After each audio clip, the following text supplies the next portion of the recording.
Well, welcome again to Simply the Bible, our YouTube broadcasts and podcasts. Simply the Bible. If you want to check that out, wherever you listen to podcasts, you can listen to our Old Testament series. We're continuing today in Mark chapter 13. One of the most amazing things about the Bible, why I really love it, is its ability to accurately predict the future. In fact, God says that this is how we can know that He really is God, because He's the only one who can predict the future so accurately. Nearly 30% of the Bible is prophetic in nature. So why does God tell us the future before it happens? Well, Jesus told His disciples in John 14:29, "And now I have told you before it comes, that when it does come to pass, you may believe." The purpose of Bible prophecy is not to promote speculation, but to confirm our faith. For example, last time, we saw that Jesus predicted that not one stone of the temple would remain on another, and this was literally fulfilled in AD 70 when Jerusalem and the temple were destroyed by the Romans. So since Jesus accurately predicted this event about 37 years before it happened, we can trust His words about events that have not yet happened. As the disciples of Jesus asked Him about the sign of His coming and the end of the age, Jesus told them the things to watch for: false prophets, wars, earthquakes, famines, and pestilences or plagues. These would be the beginning of birth pangs before the end came. But Jesus also told His followers that before all this, they would be persecuted for His name's sake, and they would need to patiently endure. So as we come to Mark 13:14, Jesus jumps ahead at least 2,000 years into the future. Verse 14, "So when you see the abomination of desolation spoken of by Daniel the prophet standing where it ought not, let the reader understand, then let those who are in Judea flee to the mountains." Notice here that Mark wrote, "let the reader understand." So Jesus was no longer talking to His disciples on the Mount of Olives here, but really to a future generation. He spoke of the abomination of desolation.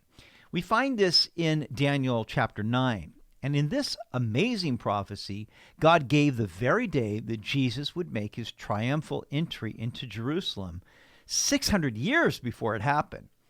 Daniel also predicted that the prince or Messiah would be cut off, but not for himself, that is, not for his own sins. Then he said that the people of the prince who is to come shall destroy the city and the sanctuary.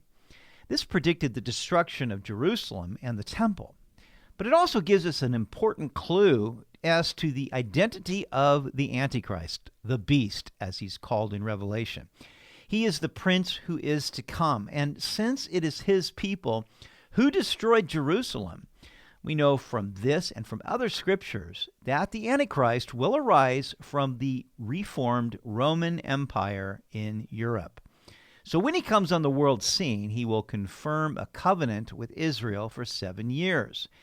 And we believe that this covenant will allow Israel to rebuild their temple on the Temple Mount. Now, it's interesting that many Jews living in Israel today are looking for the Messiah, or the Mashiach, as they call Him. That is Hebrew for anointed. They believe that they will recognize their Messiah because He will gather Jews throughout the world into Israel and will lead them in rebuilding their temple.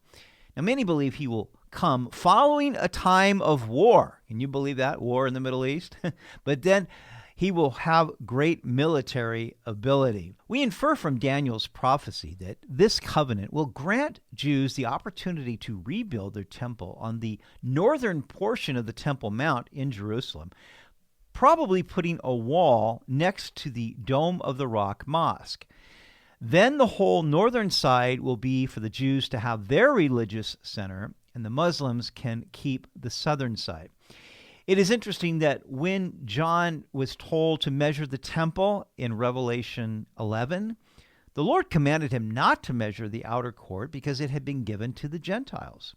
But 3.5 years into this covenant, The Antichrist will come to Jerusalem and stop the daily sacrifices and daily prayers, and will stand in the temple, showing that he is God and demanding to be worshipped. That is the abomination, which Daniel said causes desolation. This is the final affront of man against God, and it will be a time of great persecution against the Jews. Verse 15, let him who is on the housetop not go down into the house, nor enter to take anything out of his house, and let him who is in the field not go back to get his clothes. But woe to those who are pregnant and to those who are nursing babies in those days, and pray that your flight may not be in winter. Jesus tells the people living at that time to flee from Jerusalem. According to Revelation 12, verse 6, a place will be prepared for the Jews in the wilderness for 3.5 years. And at this point, God will pour out his wrath on the kingdom of the Antichrist and the Christ-rejecting world. This begins 3.5 years of the Great Tribulation, of which the Bible speaks. And it is also known as the Day of the Lord. For in those days there will be tribulation such as has not been since the beginning of the creation which God created until this time, nor ever shall be. And unless the Lord had shortened those days, no flesh would be saved. But for the elect's sake, whom he chose, he shortened the days. Now the elect refers here to Israel. I also believe it refers to Gentiles who come to faith in Jesus Christ during the tribulation. They refuse to take the mark of the beast. Then if anyone says to you, look, here is the Christ, or look, he is there, do not believe it. For false Christs and false prophets will rise to show signs and wonders to deceive, if possible, even the elect. But take heed. See, I have told you all things beforehand. Revelation tells us that the Antichrist will be accompanied by the false prophet who has power to do mighty signs and wonders, and who will cause the entire world to worship the beast and his image. All who worship him and receive the mark of the beast will be condemned. Therefore, it will be of the utmost importance that those living during the Great Tribulation take heed and be extremely discerning. The lie will be so convincing that it would deceive, if possible, even the elect. But in those days, after that tribulation, the sun will be darkened, and the moon will not give its light. The stars of heaven will fall, and the powers in the heavens will be shaken. Then they will see the Son of Man coming in the clouds with great power and glory. And then he will send his angels and gather together his elect from the four winds, from the farthest part of earth to the farthest part of heaven. Jesus describes the cataclysmic events that will occur during the Great Tribulation as prophesied by Isaiah, Ezekiel, and Joel. According to Daniel 12:11, 1,390 days after the abomination of desolation, Jesus will return to Jerusalem to establish his kingdom on earth. Revelation 19 tells us that he will be riding a white horse and accompanied by his saints. He will gather his elect from the farthest part of the earth. Now, some people say the elect refers to the church, but we read in Isaiah 11:12, he will set up a banner for the nations and will assemble the outcasts of Israel and gather together the dispersed of Judah from the four corners of the earth. So it is speaking here of Israel. Now, we believe that the church is raptured before the Antichrist is revealed and the 7-year covenant is signed. That begins the final 7-year period where God is dealing directly with his people Israel, according to Daniel chapter 9. Now, learn this parable from the fig tree. When its branch has already become tender and puts forth leaves, you know that summer is near. So you also, when you see these things happening, know that it is near at the doors. Assuredly, I say to you, this generation will by no means pass away till all things take place. The fig tree symbolizes Israel. In the spring,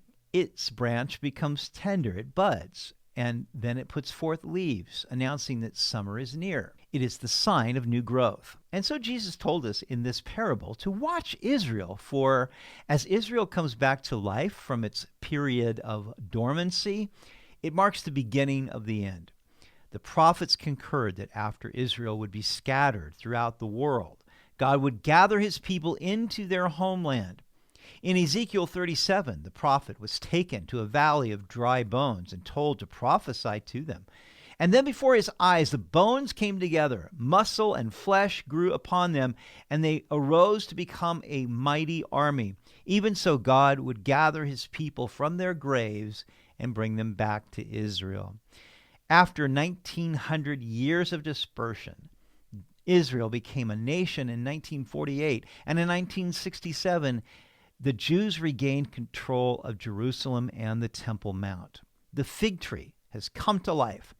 The generation of which Jesus spoke could refer to the Jewish people in general, or to those who are alive when the end comes like a flood. In other words, when it comes, it will come quickly, and all things will culminate before that generation passes away. So are we that generation? It depends when the clock starts ticking.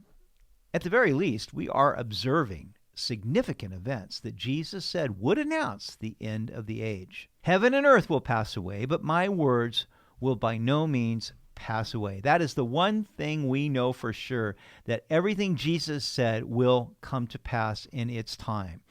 We can count on that fact. It's not a question of if, it is only a question of when. But of that day and hour no one knows, not even the angels in heaven, nor the Son, but only the Father. Now, if Jesus said that no one knows the day or the hour, not even the angels or the Son, then why do some people think that they do know the day and the hour, and they set dates for the Lord's return? Listen, it's not for us to know the times that the Father sets by his own authority. It is for us to worship and serve him and do that which he's told us to do. Take heed, watch and pray, for you do not know when the time is. It is like a man going to a far country, who left his house and gave authority to his servants, and to each his work, and commanded the doorkeeper to watch. Watch therefore, for you do not know when the master of the house is coming, in the evening, at midnight, at the crowing of the rooster, or in the morning, lest coming suddenly he find you sleeping. And what I say to you, I say to all, watch. There is a tension between watching and waiting for the return of Christ, and then becoming settled in this world. Jesus tells us to watch because we so easily fall asleep. This world and the distraction of the here and now can make people dull to the days in which we live. So Jesus warns us to watch, so that day does not catch us by surprise. These are exciting days as we anticipate the soon return of Jesus Christ. If he came today, would you be ready to meet him? Are we living for him, or are we living for ourselves and for this world? Jesus tells us these things beforehand so that we may know him and be ready to meet him when he comes. May God help us. Well, thank you for watching today. And again, if you can subscribe to our channel, that really does help us. And we want as many people to hear God's word and to love God's word as possible. And you can help us out in that regard. So may God bless you.